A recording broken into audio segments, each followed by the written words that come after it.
നമസ്കാരം. പശ്ചിമേഷ്യയിൽ യുദ്ധം രൂക്ഷമാകും.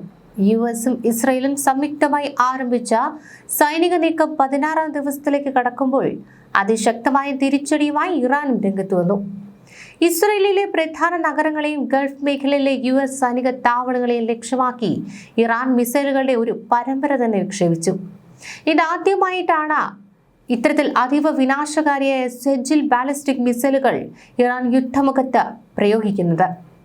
ഇറാൻ തദ്ദേശീയമായി വികസിപ്പിച്ചെടുത്ത ഏറ്റവും കരുത്തുറ്റ ആയുധങ്ങളിലൊന്നായ സെജിൽ മിസൈലുകൾ ഇസ്രയേൽ പ്രതിരോധ കവചങ്ങളെ ഭേദിച്ചതായാണ് റിപ്പോർട്ടുകൾ.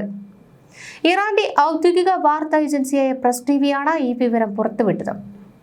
സെജിൽ മിസൈൽ ഖര ഇന്ധനത്തിൽ പ്രവർത്തിക്കുന്ന ഈ 2 ഘട്ട ബാലിസ്റ്റിക് മിസൈലിന് 2000 കിലോമീറ്റർ ദൂരപരിധിയാണുള്ളത്. 700 കിലോഗ്രാം സ്ഫോടക വസ്തുക്കൾ വഹിക്കുവാൻ ശേഷിയുള്ള ഇതിന് 18 മീറ്റർ നീളവും 23,600 കിലോ ഭാരവുമുണ്ട്. ഇതിന്റെ പ്രത്യേകത എന്ന് പറയുന്നത് വായുവിൽ വെച്ച് ദിശ മാറാനുള്ള കഴിവുള്ളതുകൊണ്ട് ഇതിനെ ഡാൻസിംഗ് മിസൈൽ എന്നാണ് വിളിക്കുന്നത്. ഇത് ഇസ്രയേലിന്റെ അയൺ ഡോം പോലുള്ള മിസൈൽ പ്രതിരോധ സംവിധാനങ്ങളെ മറികടക്കുവാൻ സഹായിക്കുന്നു. ഇതിന്റെ വേഗത എന്ന് പറയുന്നത് ദ്രാവക ഇന്ധന മിസൈലുകളെ അപേക്ഷിച്ച മിനിറ്റുകൾക്കുള്ളിൽ വിക്ഷേപിക്കാൻ കഴിയുമെന്നത് ശത്രുക്കൾക്ക് വലിയ വെല്ലുവിളിയാണ്. തന്ത്രപ്രധാന പഠന കേന്ദ്രമായ CSIS റിപ്പോർട്ട് പ്രകാരം 1990കളിൽ രൂപകൽപ്പന ആരംഭിച്ച സെജിൽ 2008ലാണ് ആദ്യമായി പരീക്ഷിച്ചത്. പിന്നീട് നടന്ന 6ഓളം പരീക്ഷണങ്ങളിലൂടെയാണ് ഇത് പൂർണ്ണ സജ്ജമായത്. യുദ്ധം 16ാം ദിവസത്തിലേക്ക് കടക്കുമ്പോൾ മരണസംഖ്യ 2000 കടന്നിരിക്കുകയാണ്. ഇതിൽ ഭൂരിഭാഗവും ഇറാൻ പൗരന്മാരാണെന്നാണ് കണക്കുകൾ. ഇസ്രയേലിലെ നഗരങ്ങളിലും US താവളങ്ങളിലും ഇറാന്റെ മിസൈലുകൾ പതിച്ചത് മേഖലയിലെ സംഘർഷം കൂടുതൽ സങ്കീർണമാക്കുന്നുണ്ട്. വരും ദിവസങ്ങളിൽ ലോകം സാക്ഷ്യം വഹിക്കാൻ പോകുന്നത് അതിഭീകരമായ സൈനിക നീക്കങ്ങൾക്കാണെന്നാണ് പ്രതിരോധ വിദഗ്ധർ മുന്നറിയിപ്പ് നൽകുന്നത്. അമേരിക്കയുമായുള്ള യുദ്ധ സാഹചര്യത്തിൽ പിന്മാറില്ല എന്ന നിലപാട് വീണ്ടും ആവർത്തിക്കുന്നുണ്ട് ഇറാൻ. യുദ്ധം അവസാനിപ്പിക്കാൻ അമേരിക്കയുമായി ബന്ധപ്പെടാൻ ശ്രമിച്ചെന്ന ആരോപണം തള്ളി എത്ര കാലം വേണമെങ്കിലും സ്വയം പ്രതിരോധിക്കുവാൻ തയ്യാറാണെന്ന് ഇറാൻ വിദേശകാര്യമന്ത്രി അബ്ബാസ് അറാഖ്ചി വ്യക്തമാക്കി. ഇറാന്റെ ആത്മവിശ്വാസവും ദൃഢനിലപാടും വ്യക്തമാക്കുന്ന പ്രസ്താവനകളാണ് അദ്ദേഹം മുന്നോട്ട് വെച്ചത്. CBSന് നൽകിയ അഭിമുഖത്തിലായിരുന്നു അറാഖ്ചി ഇക്കാര്യം വ്യക്തമാക്കിയത്. അമേരിക്കൻ പ്രസിഡന്റ് ഡൊണാൾഡ് ട്രംപ് ഈ യുദ്ധത്തെ നിയമവിരുദ്ധമെന്ന് തുറന്നു പറയുന്നത് വരെ ഇറാൻ കാത്തിരിക്കുമെന്നും അദ്ദേഹം പറയുന്നു. അമേരിക്കയുടെ ആക്രമണത്തെ വീണ്ടും പരാമർശിച്ച അദ്ദേഹം ഇറാനികൾ എല്ലായ്പ്പോഴും സ്ഥിരതയും ശക്തിയും പുലർത്തുന്ന ജനതയാണെന്ന് ലോകമറിയുന്ന കാര്യമാണെന്നും കൂട്ടിച്ചേർത്തു. ഗൾഫ് രാജ്യങ്ങളിലെ ആക്രമണങ്ങളെക്കുറിച്ചുള്ള ആരോപണങ്ങൾക്കും അറാഖ്ചി വിശദീകരണം നൽകി. ഇറാൻ ലക്ഷ്യമിടുന്നത് ഗൾഫ് രാജ്യങ്ങളെ അല്ലെന്നും അവിടെയുള്ള അമേരിക്കൻ ആസ്തികൾ, അമേരിക്കൻ സ്ഥാപനങ്ങൾ, അമേരിക്കൻ സൈനിക താവളങ്ങൾ മാത്രമാണെന്നും അദ്ദേഹം വ്യക്തമാക്കി. സിവിലിയൻ കേന്ദ്രങ്ങളെ ലക്ഷ്യമിട്ട് ആക്രമണം നടത്തിയെന്ന റിപ്പോർട്ടുകളാണ് അദ്ദേഹം തള്ളിയത്. ഞങ്ങൾ ഒരിക്കലും വെടിനിർത്തൽ ആവശ്യപ്പെട്ടിട്ടില്ല, ചർച്ചകൾ പോലും ആവശ്യപ്പെട്ടിട്ടില്ല. ഇതാണ് അറാഖ്ചി വ്യക്തമാക്കിയത്. എത്ര കാലം വേണമെങ്കിലും സ്വയം പ്രതിരോധിക്കുവാൻ ഞങ്ങൾ തയ്യാറാണ്. അമേരിക്കയുമായി സംസാരിക്കേണ്ടതിന് ഒരു കാരണവും ഞങ്ങൾ കാണുന്നില്ല. അവർ നമ്മളുമായി സംസാരിച്ചു കൊണ്ടിരിക്കെ തന്നെയാണ് ഞങ്ങളെ ആക്രമിക്കാൻ തീരുമാനിച്ചതെന്നും അദ്ദേഹം പറഞ്ഞു. അയൽ ഗൾഫ് രാജ്യങ്ങളുടെ ഭൂമി ഉപയോഗിച്ച് അമേരിക്ക ഇറാനെ ആക്രമിക്കുന്നുവെന്ന് ആരോപിച്ചും അറാഖ്ചി രംഗത്ത് വന്നു. UAEയുടെ പ്രദേശം ഉപയോഗിച്ച HIMARS റോക്കറ്റുകൾ ഉപയോഗിച്ച് ഇറാന്റെ ദ്വീപുകളെ ആക്രമിച്ചുവെന്നാണ് അദ്ദേഹത്തിന്റെ ആരോപണം.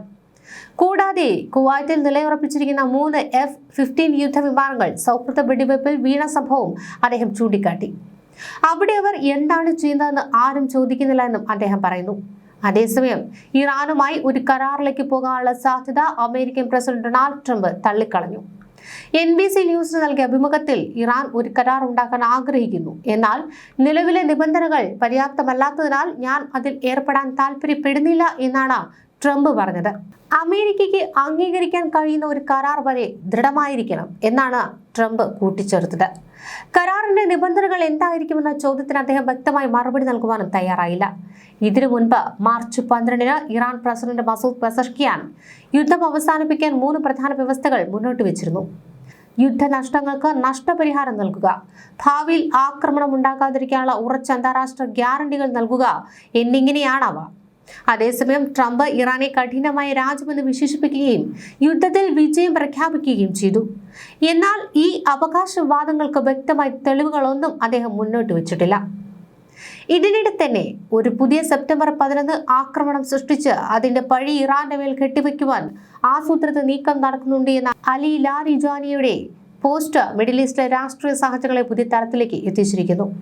ലാരിജാനിയുടെ അവകാശവാദ പ്രകാരം കുറ്റകൃത്യങ്ങളിൽ ശിക്ഷിക്കപ്പെട്ടിരിക്കുന്ന അമേരിക്കൻ ധനികനായ ജെഫ്രി എപ്സ്റ്റീന്റെ ശൃംഖലയുമായി ബന്ധപ്പെട്ട ചില വ്യക്തികൾ ഇത്തരമൊരു ആക്രമണം ആസൂത്രണം ചെയ്യാൻ ശ്രമിക്കുന്നുവെന്നാണ് വിവരം ലഭിച്ചതെന്നാണ് അദ്ദേഹം പറയുന്നത്. 9/11 പോലൊരു സംഭവത്തെ വീണ്ടും സൃഷ്ടിച്ച് അതിൽ ഇറാൻ ഉത്തരവാദിയാക്കുവാനുള്ള ശ്രമമുണ്ടാകാമെന്ന മുന്നറിയിപ്പാണ് അദ്ദേഹം നൽകിയിരിക്കുന്നത്.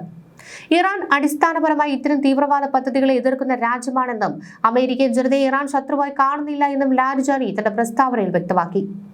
അമേരിക്കയും ഇസ്രയേലും ഇറാനെതിരെ ആക്രമണം തുടരുന്ന സാഹചര്യത്തിലാണ് ലാരിജാനിയുടെ പ്രസ്താവനകൾ പുറത്തുവന്നത്.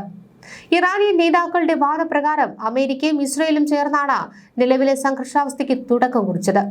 ഇതിന് പ്രതികാരമായി ഇറാൻ ഇസ്രയേലിനെതിരെ മിസൈൽ ആക്രമണങ്ങൾ നടത്തിയതായും ഗൾഫ് മേഖലയിലെ ചില അമേരിക്കൻ സൈനിക താവളങ്ങളെ ലക്ഷ്യമിട്ടതായും അവകാശപ്പെടുന്നു. ലാരിജാനിയുടെ പ്രസ്താവനയിൽ മറ്റൊരു പ്രധാന കാര്യം കൂടി വ്യക്തമാക്കിയിരുന്നു. അമേരിക്കൻ ജനതയുമായി ഇറാനിന് യുദ്ധമില്ലെന്നും നിലവിലെ പോരാട്ടം അമേരിക്കൻ ജനതയ്ക്കെതിരെ അല്ലെന്നും അദ്ദേഹം പറഞ്ഞു.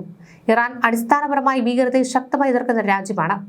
ഞങ്ങൾക്ക് അമേരിക്കൻ ജനതയുമായി യുദ്ധമില്ല. എന്നാൽ അമേരിക്കയും ഇസ്രയേലും ആരംഭിച്ച ആക്രമണങ്ങളിൽ നിന്ന് നമ്മുടെ രാജ്യത്തെ പ്രതിരോധിക്കുവാൻ ഇറാൻ നിർബന്ധിതരാക്കിയിരിക്കുകയാണ് എന്നാണ് അദ്ദേഹം സോഷ്യൽ മീഡിയയിൽ കുറിച്ചത്.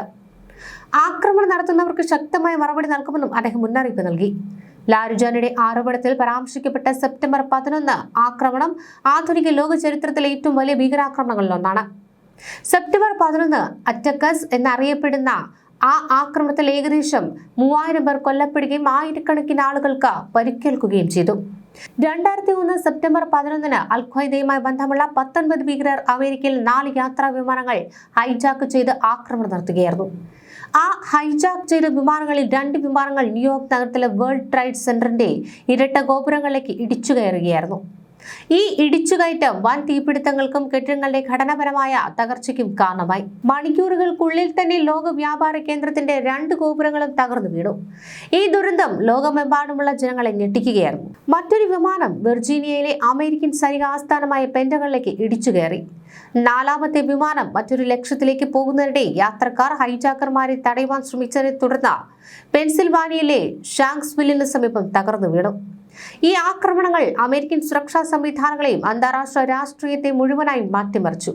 തുടർന്ന് അമേരിക്ക അഫ്ഗാനിസ്ഥാനും പിന്നീട് ഇറാഖും ഉൾപ്പെടെയുള്ള രാജ്യങ്ങളിൽ സൈനിക ഇടപെടലുകൾ ആരംഭിക്കുകയും വാർ ഓൺ ടെറർ എന്നറിയപ്പെടുന്ന ആഗോള യുദ്ധത്തിന് തുടക്കം കുറിക്കുകയും ചെയ്തു. ഇത്തരമൊരു ആക്രമണവുമായി ബന്ധപ്പെട്ട ആരോപണം വീണ്ടും ഉയർന്നതോടെ അന്താരാഷ്ട്ര രാഷ്ട്രീയത്തിൽ വലിയ ചർച്ചകൾ ആരംഭിച്ചിട്ടുണ്ട്. ചില വിദഗ്ധർ ലാരിജാനിയുടെ പ്രസ്താവന യുദ്ധ സാഹചര്യത്തിലെ രാഷ്ട്രീയ പ്രചാരണവുമായി കാണുമ്പോൾ മറ്റു ചിലർ അത് മുന്നറിയിപ്പായി കാണണമെന്നും അഭിപ്രായപ്പെട്ടു. ഇതുവരെ അമേരിക്കയോ മറ്റ് പാശ്ചാത്യ രാജ്യങ്ങളോ ഈ ആരോപണത്തെക്കുറിച്ച് ഔദ്യോഗികമായ പ്രതികരണം നൽകിയിട്ടില്ല. മിഡിൽ ഈസ്റ്റിൽ നിലവിലെ സംഘർഷാവസ്ഥയിൽ ഇത്തരം ആരോപണങ്ങളും മറുപടികളും സ്ഥിതിഗതികൾ കൂടുതൽ സംഘർഷഭരിതമാക്കുവാനുള്ള സാധ്യതയുണ്ടെന്നാണ് രാഷ്ട്രീയ നിരീക്ഷകർ വിലയിരുത്തുന്നത്.